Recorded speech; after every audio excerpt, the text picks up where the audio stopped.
सरवण सिंह पंदेर इस समय टपयाला गांव जो अमृतसर का वहां खड़ा हूं। मेरे पीछे पुलिस फोर्स लगी हुई और यहां पर जो शिक्षा मंत्री अथवा मुख्यमंत्री का आने का कार्यक्रम था। हम लगभग यहां पर 100 मीटर की दूरी पर ही खड़े हैं। इसके पास किसानों ने धरना लगाया हुआ है और आज हम लोग अपने मुख्यमंत्री से सवाल करने आने वाले थे कि जो शंभू और खनौरी के ऊपर जो हमारे मोर्चे उखाड़े गए, आपका क्या हमारा दोस्त था और आपकी क्या मजबूरियां रही हैं, हमें बताइए।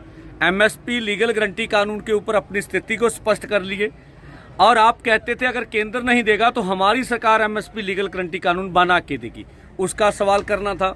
जिस तरह से जो गुरलाल घनौर हैं, इनके एमएलए हैं वहाँ के स्थानीय, जो शंभू के नज़दीक रहते हैं, और पुलिस प्रशासन को भी इस तरह से किसानों की ट्रैक्टर ट्रालियां चोरी करने का और अन्य सामान चोरी करने का इल्ज़ाम है, तो गुरलाल घनौर की मेंबरशिप एमएलए की खारिज होनी चाहिए।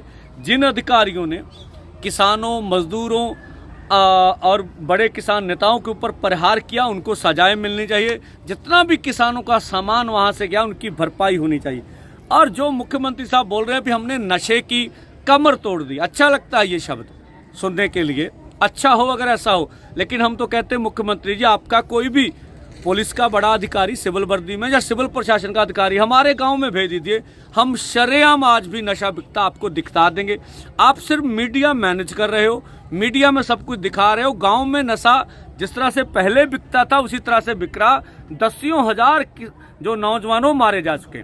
जो शिक्षा क्रांति की बात की जा रही है, अच्छा होता अगर शिक्षा के ऊपर पैसा खर्चा जाता। हमारे गांव में सरकारी स्कूलों में बच्चे कम पढ़ते हैं, प्राइवेट स्कूलों में ज़्यादा बच्चे पढ़ते हैं, उनकी फीस लोगों से दी नहीं जा रही।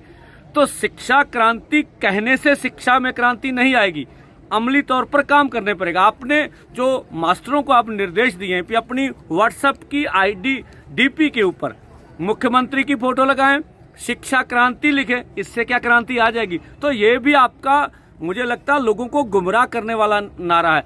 ना ही चिकित्सा में कोई इस तरह की बढ़ोतरी हुई है। तो किसान मजदूर कर्जे से खत्म हो रहा।